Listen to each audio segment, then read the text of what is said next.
Well, let me take out these special things that I have in my bag. 3 special things that no 3rd or 4th grader is going to shout out and spoil for any new friends we might have. Hey, you know there's a littler version that looks just like you? Do you have a little brother? No. No, seriously. Wait. How old? I don't know. At school. At par. Yeah. What grade? Well, you ought to know this if it's your brother. I have a stepbrother. Oh. There's one in the other class, and there's one in 1st grade. Uh-huh. And they do live. Uh-huh. Thanks. Okay. Could be. Special thing 1, special thing 2, and special thing 3.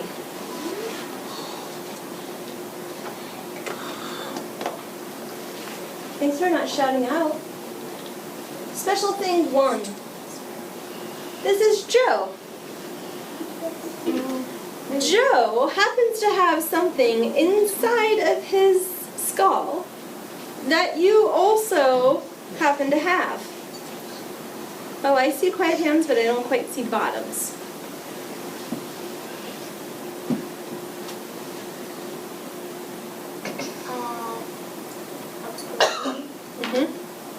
Joe, inside of his head, has a brain.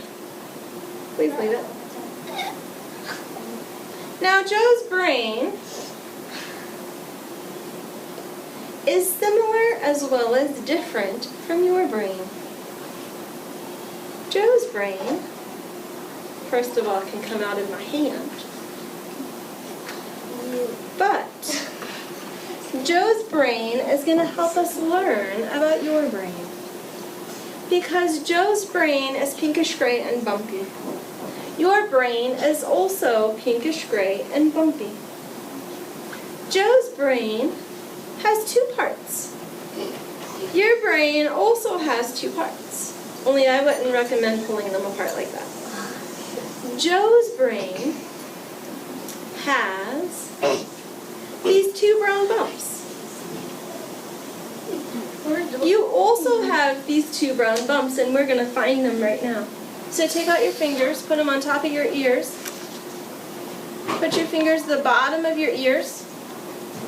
Now bring them towards your neck and stop at the squishy. Now when you find the squishy, move your fingers up towards your hair until you find the hard.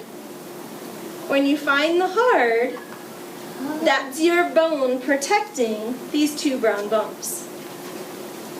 Inside of those 2 brown bumps happens to be a white snowflake. Now, I'll pass Joe around next week, but today you're just going to have to do your best. So this white snowflake is very important. First, it's really not called a snowflake, but it looks like one. And second, its job is to take all of the information that your 5 senses receive from the world, so your eyes, your ears, your mouth, your nose, and your skin, and it sends it through the snowflake. The snowflake sends all of that information to the relay center. Now the relay center is the place that sorts through all the information that comes in so quickly and decides what to do with it. The first decision that the relay center makes is there danger? If there is danger, then the relay center sends the information right to the lizard brain. The lizard brain is only so big, so make a circle with your finger and your thumb and put it back there above that brown bump that you felt. That's where your lizard brain lives. It's not very big. That's why it's just like a That's the lizard brain right there. And so, your lizard brain's job is to keep you safe. The way that it keeps you safe is when it's scared, it runs away. When it's scared, it fights back. And when it's scared, it freezes.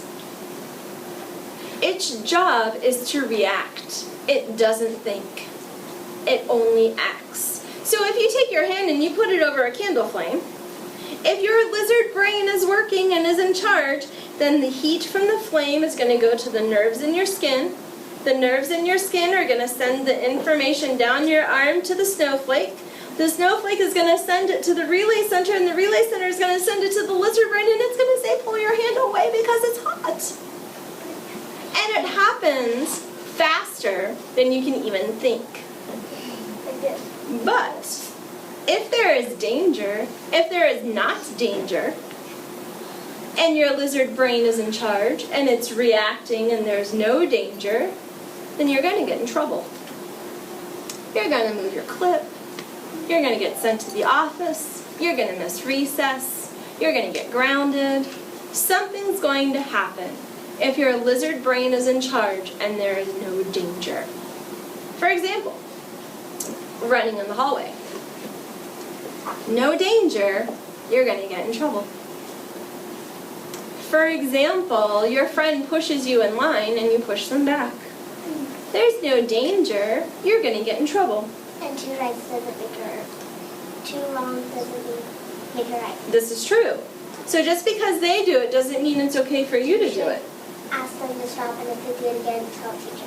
Oh, 3 times, remember? Yeah. That's what we talked about, 3 times.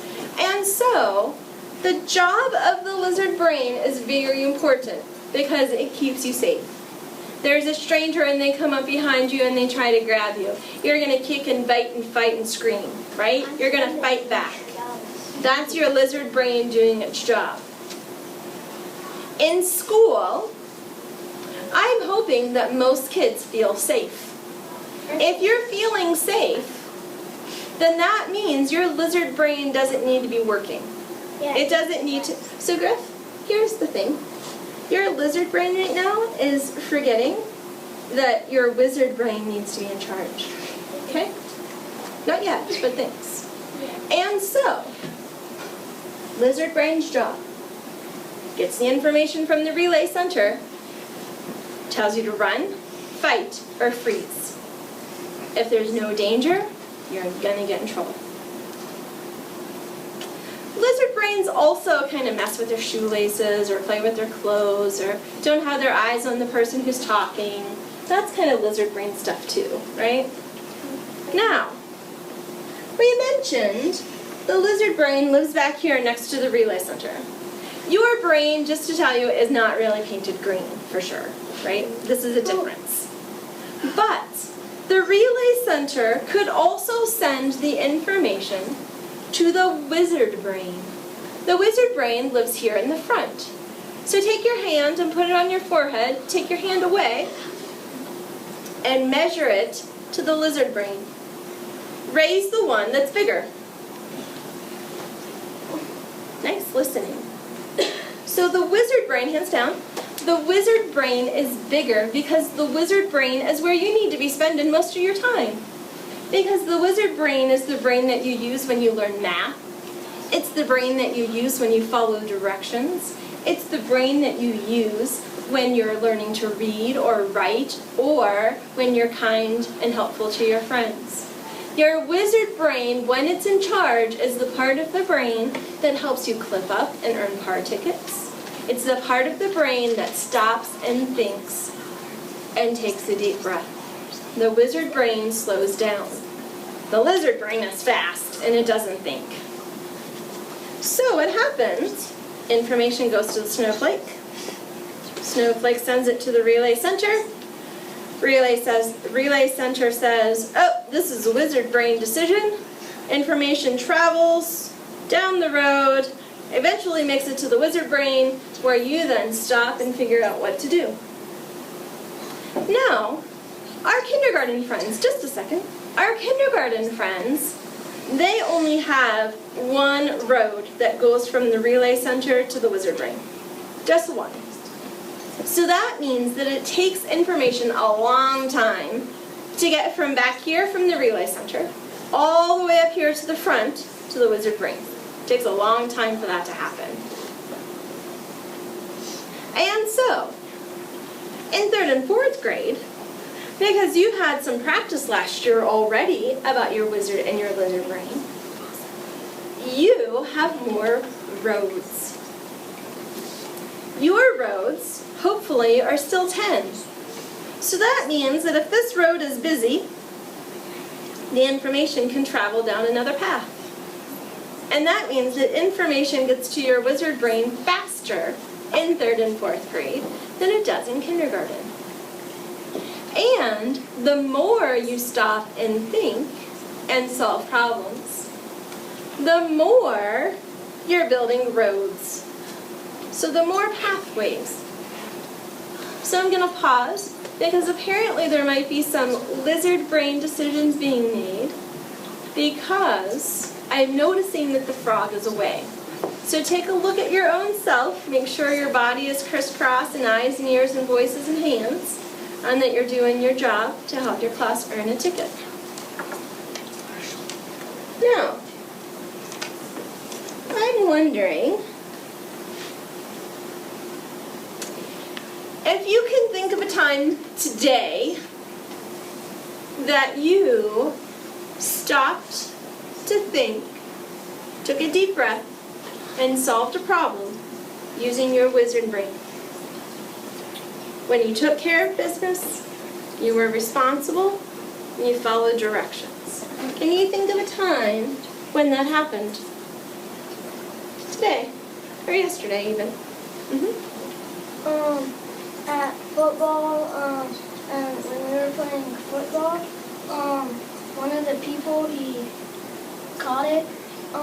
He caught it when we kicked it off, and then he dropped it, and then I got on top of it, and then one of the other kids tried to take it from me, and then I stopped and thought if I should let him have it or keep fighting. Ah, and then what did you choose? I let go of the ball. Uh-huh. That sounds like a wizard brain in action kind of choice, doesn't it? Mm-hmm. The lizard brain choice would have been to take the ball like this and swing it away from the other person, right? And continue fighting. You didn't do that. Thanks for that example. Other wizard brain examples?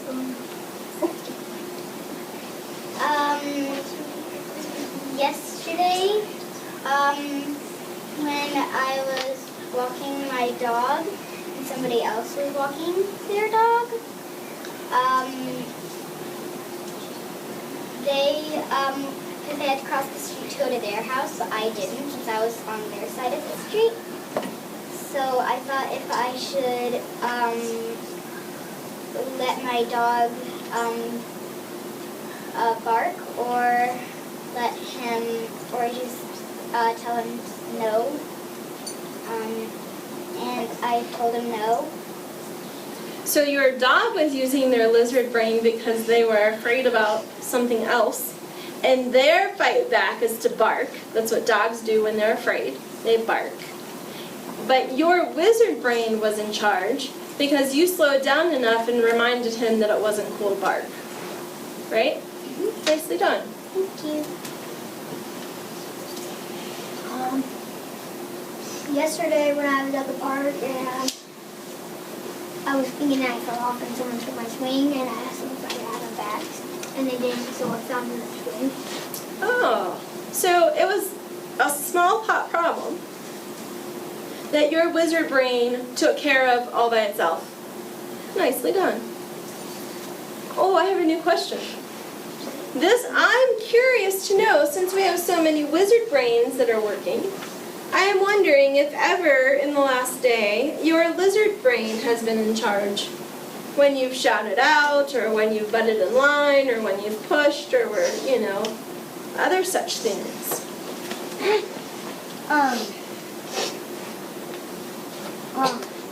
Once when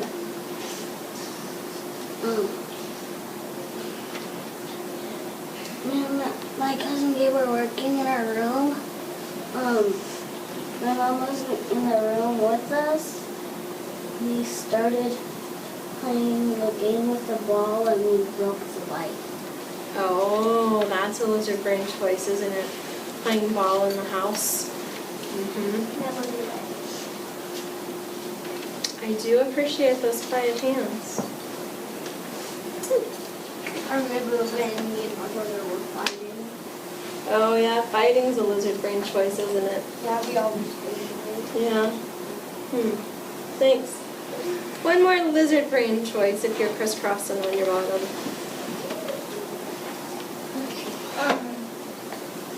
Me and my brother like get in fights, and